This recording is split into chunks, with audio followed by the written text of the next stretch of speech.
Hi, I'm Lemmy from lotr. Welcome back to the channel.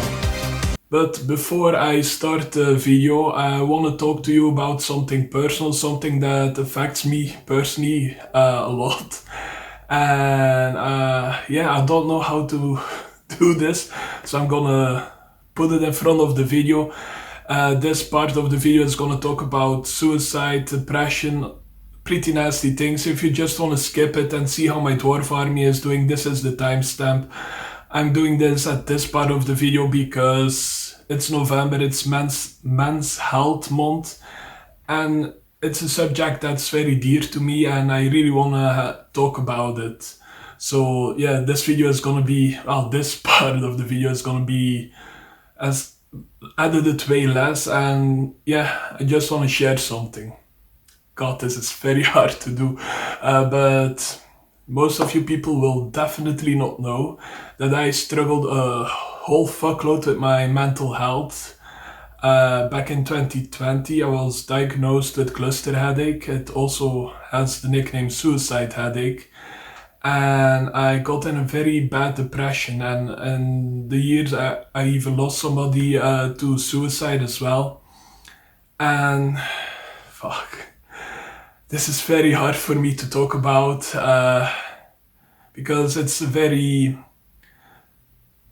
hard thing to admit to yourself and especially to the world that I was at a very low point. If you know anything about cluster headache, it really fucked up my entire life. I have chronic cluster headache and it means that I'm in a great amount of fucking pain. Like, I don't even know how to describe the pain, and for a lot, way too much of the day. But if you suffer from it, then you only have to suffer from it for like 30 minutes a day. That's 38 minutes too many, you know.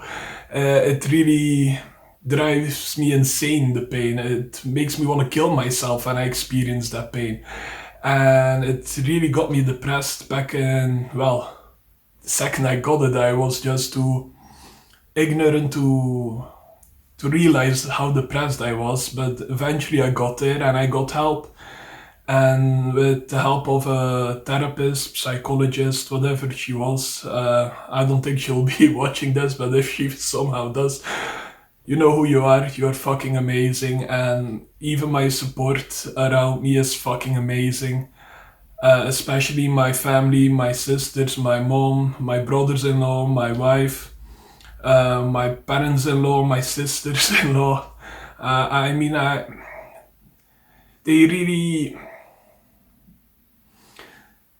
They really pick me up and make me want to continue fighting this pain, and back in the day even the depression. So yeah, I had a lot of support from my wife, my mother, father-in-law, mother-in-law, everyone around me.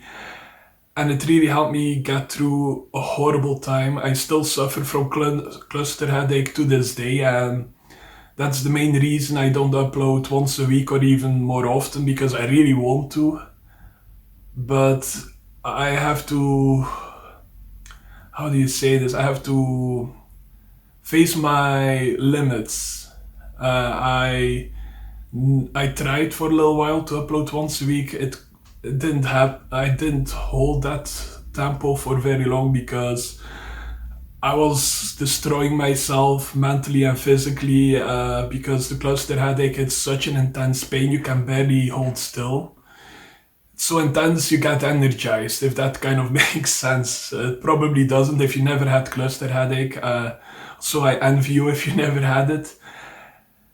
And yeah, I really wanted to talk about it because I say to the people around me, talk about your struggles, what you're feeling. I have cluster headache, so the people around me, I know that I deal with a whole lot of pain on a daily basis. But still, they say, I have a light migraine, but it's not compared to you, so I shouldn't complain. And to that I have always said, now you fucking complain, you're in pain.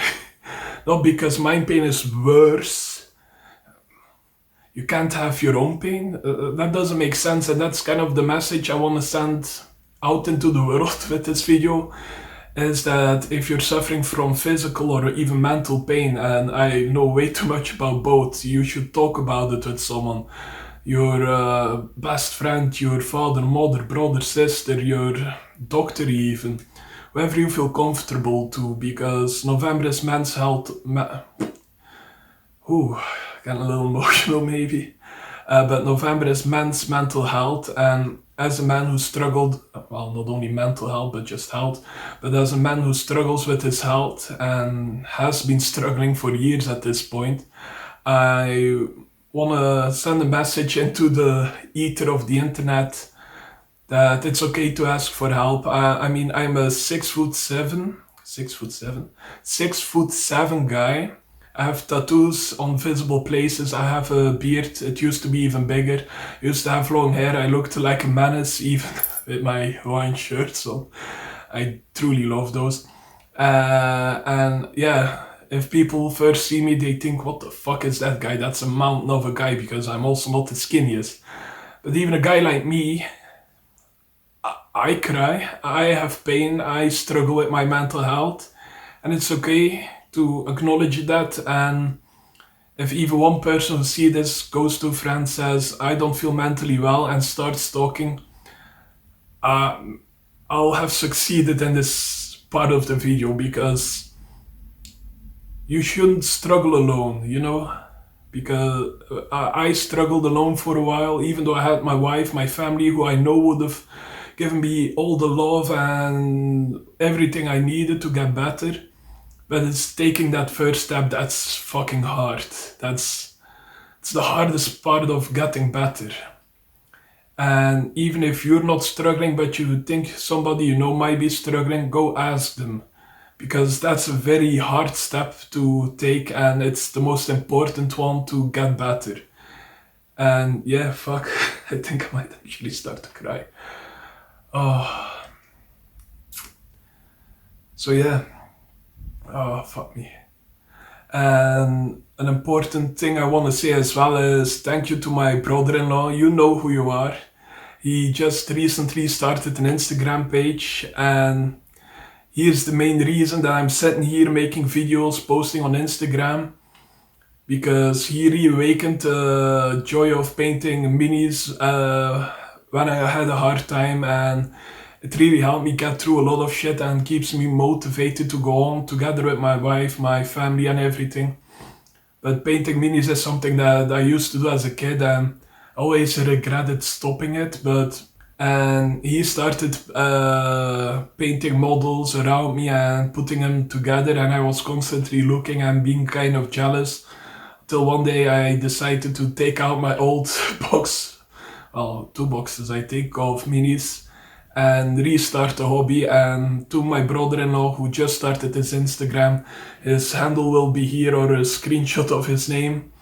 I think it's mini.40k, if I'm not mistaken. He hasn't posted yet, and I'm constantly harassing him to post, but he wants to get a professional camera first and a light box, because if he does something, he does it right. Meanwhile, I'm recording on a 10-year-old smartphone or something like that. Nah, not 10-year-old, like 6-year-olds, maybe. Anyway. Oh, this is an emotional part, I'm sorry. But yeah, go follow him on Instagram. He's an amazing guy. I owe this whole channel, my whole Instagram to him. And yeah, he really means a lot to me, and I think he knows that, but yeah, I just want to make sure he knows that by including him in this part. And yeah, to end this little part off, I want to say thank you to the people who subscribe, who comment, who... I'll make this journey of documenting my journey through Middle Earth strategy battle game. You guys, well, it gives me a smile on my face every time I see somebody subscribed or left a comment. And that's that small boost that makes it all worth it for me. It's that little bit of happiness that's like, fuck yeah, I'm doing something, because that's also a hard part when you can't go to work anymore because of the pain. Is finding a purpose, and this has been a great replacement for work for me, because I don't consider this work. I'm not planning on ever making money off this. I purely do this because I love MESBG, I love the community, and I love to document how I paint things, so when I in the future want to paint the same thing again, it's handy for me to just watch my own videos, so that's a great tip if you don't want to forget how you painted something. But yeah, I'm gonna round this off before I go full on ugly crying. If you're down, if you're struggling with something, please tell someone. It's really important. You are worth it. You are awesome, especially because you're watching this video. And yeah, I'm gonna go into full entertainment Lemmy again and probably take a 5 to 10 minute break before I start recording now. Oh, this was heavier than I thought, but this time I'm not gonna delete the footage. I've tried to record this many times before, but I wanna show that I want to show for myself that I can say this and try and make a difference, even if it's one person who might start to talk to someone eventually. Something just fell. And yeah, see you in a bit. For you it's gonna be like a quick second. I'm gonna take a little cry in the corner by myself before I record the rest of this video. Oh god, I thought I could do this in one take, fuck me. It's very hard. I love you guys. Especially you. Thank god I was recording.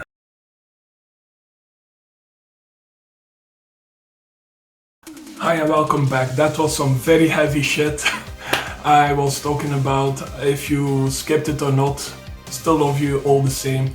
Today, I need to have my painting scheme ready. Today we are painting the house of Gloir. Gloir? You pronounce it how the fuck you want. I just took a random name from a name generator that generated Middle Earthy dwarf names on the internet. But the house of Gloir? Fine, Gloir. That's how you're gonna call it. Should have thought about this before I pressed record, but either way, the house of Gloir. Today we're gonna paint those bad boys, and boy, I'm loving this series already. I really am pumped to show you what I got because, yeah, as you might see in the b-roll that's rolling right now, I bought some dwarfs. Not one box of dwarf warriors, not two, not three, but 4 boxes of dwarf warriors. Plus the box I already bought a little while ago, plus 2 boxes I bought even longer ago. That's a fuckload of dwarfs and I'm not even done buying them. And that's just for Khazad Doom. So yeah, I'm gonna spend way more money on it than I already have because those were technically birthday presents, but don't tell anyone. And yeah, I'm going full on with this project. I'm gonna put my money where my mouth is. I have a shopping cart ready to go. As the time of recording, I'm still waiting for Games Workshop to re-release the command pack for Khazad Doom. Because they took away our shield bearer, and Balin, and the King's Champion. Not too pleased about that, but what the fuck can I do? I'm just a fool on the internet. So the House of Gloir, that's how we're calling it, they patrol the depths of the mines, making sure the miners are safe from what dwells below. They fight to the last dwarf if it comes to it. The safety of their own fellow dwarf is more important than their own lives. And they're the second house we're gonna paint, because Durin's household is technically fully painted with the Khazad guard Durin and the green dwarf warriors. The House of Gloir is gonna have the Vault Warden teams as a special unit. Technically already made a video about it. Am I gonna make another one? Yes, because the color scheme needs to actually change, because they can't all have just the green big shields. That's technically the color of the House of Durin, so I'm gonna change that. Wish I knew that before I painted them. So I'm gonna have to repaint some of them. Either way, today we're painting a warrior, and because I felt like it, I'm gonna paint them dark blue in contrast with one of my first videos I ever recorded. That was a light blue color scheme. I took some inspiration of that, but I tried to make it a little bit more my own kind of well, miner's dwarf, I'm gonna put it like that. They patrol the depths, making sure everyone is safe. That's why they get the Vault Warden team. In case a cave drake just comes crashing through the wall, or a cave troll or anything like that. So that's the backstory behind the House of Gloir. Maybe soon I'll post the Vault Warden team part 2 technically, because I want to make this video series chronologically and finish each household.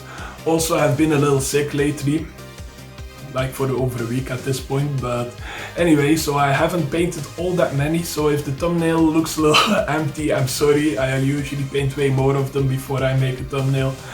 But let's go right into the painting scheme now. First thing I did was paint kantor blue on the cloth of his tunic underneath his armor, because let's face it, I wanted to already see how the blue was gonna stand out compared to the green. I've painted way too many dwarves in light blue and green at this point. I think about 75 or something. No, not 75. 68 maybe. And yeah, just a couple of nice thin layers. I really want to take my time with this because these are dwarves. Even though they're box standard troops, I kind of want to put a little bit more effort into them. Unlike a Moria Goblin, who you're gonna paint 200 of them to get the same point value. And next up is leadbelcher.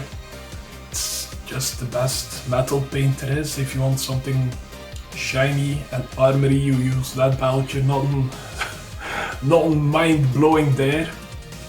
But notice that I left the indentations on the helmet. I left those kantor blue, and I used leadbelcher to paint the raised areas of the helmet. That's something that's gonna distinguish them compared to the House of Duran, who have golden, if I'm not mistaken, raised parts of the helmet, because they're a little richer. They're the family of fucking Duran, the king. He's gonna have fine money. But these guys are just the miners, you know, they do the dirty work, they don't need all that fancy gold.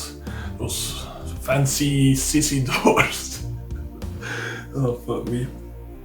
But then I realized on the arms he still has some under tunic, if that's a good term, if that's even a word, sticking out with some longer sleeves. I used stegadon scale green for those, trying to find something that worked with the kantor blue. In the end, I actually kind of liked how it blended in a little bit, but still was different enough to make it look like a nice cohesive whole in the miniature itself. So that was great. Next up, Steel Legion drab. You can already see where I'm painting this, not because I painted this like 2 weeks ago and then I got sick and now I have to record the voiceover part, and I completely forgot how I painted him. I think it was his pants.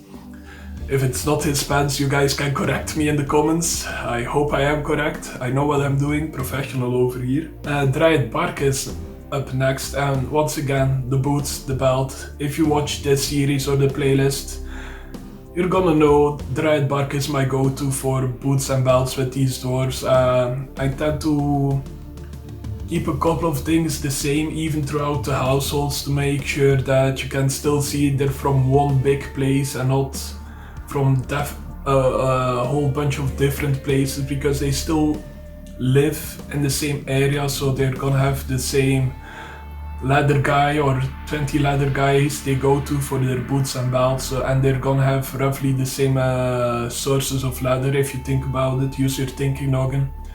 Unless I'm completely wrong for some reason, so please leave a comment if I'm wrong. Cadian fleshtone, hands, face. What else do I need to say? That's just standard procedure at this point on the channel. It's the perfect tone for a good dwarf. Corvus black. If he has a bow, corvus black. If he has an axe handle, corvus black. We use this for the wood. Still not sure how I'm gonna do that with the dwarf ballistas down the road. And at the moment I have 2 and I am ordering another 1, so yeah. Stay tuned, because there might come some more dwarf ballistas. Little spoiler as well, I also have about 7 Vault Warden teams at the moment. Most of them unpainted. Great. Next up is mournfang brown. I use this for his beard. Just a great beardy color if you ask me. And after I've done the face, I like to go in with the beard because I'm already working in the same area, and if I fuck up with the beard, I can quickly correct it with cadian fleshtone again. And yeah, for me it makes sense. If it doesn't for anyone else, well, too bad, this is my video. Now my favorite step is nuln oil. Well, oils. Shade paints in general, but we're starting with nuln oil. I use it on the blues as well this time. Usually I use a separate shade paint for the blues, but since these aren't the richest dwarfs, I just wanted to use black as well, because it's a very dark blue. With the lighter blues I would usually use more of a shade paint in the blue color scheme, but this is dark blue. They're minor protector elves? Dwarfs. So yeah, just use nuln oil, plus it makes it a lot easier to paint 24 of them in a row. Then agrax earthshade that I've thinned down because I don't like the shade paints of Games Workshop if you don't use a liberal amount of water in the pot, because it flows so much better with just an amount of water in there. And yeah, that's a little tip that I'm gonna keep on giving because I don't think enough people do it, and I can see it on your paint scheme right there. You can see it, you're painting while watching this.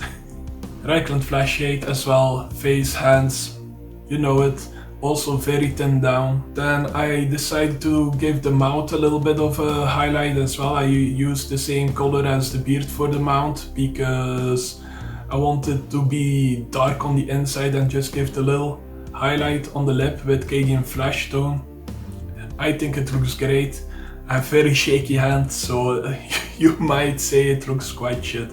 But to me it looks great, especially on camera, because for some reason my paint schemes look way better on camera than in real life. And if I would have never told you guys, you would never know. Skavenblight dinge. What the fuck did I use Skavenblight dinge for? Just a quick second, I'm gonna check the recordings. What the fuck?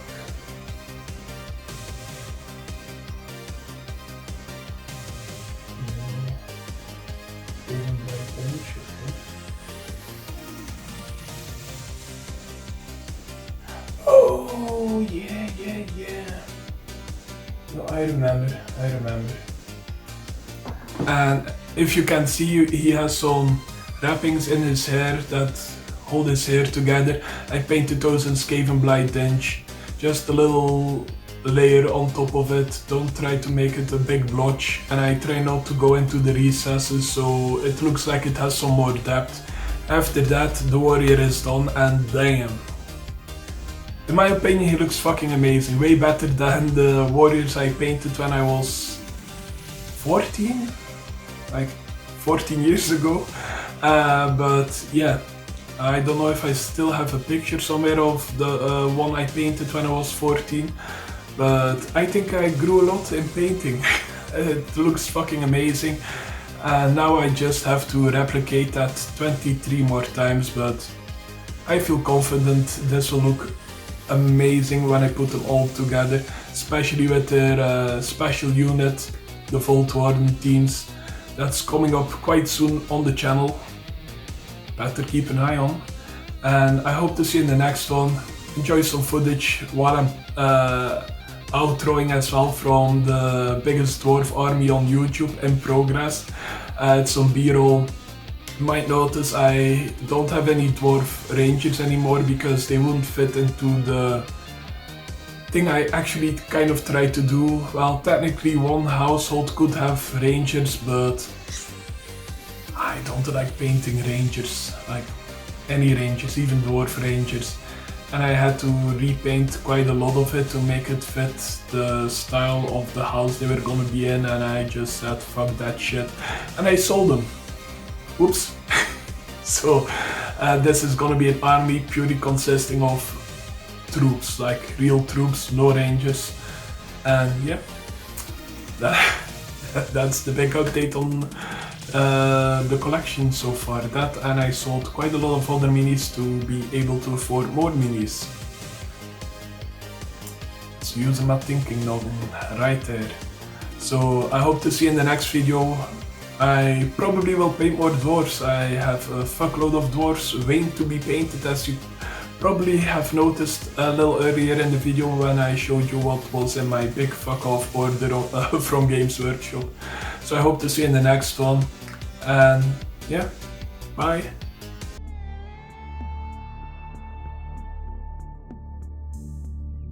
Okay, show the site without personal information.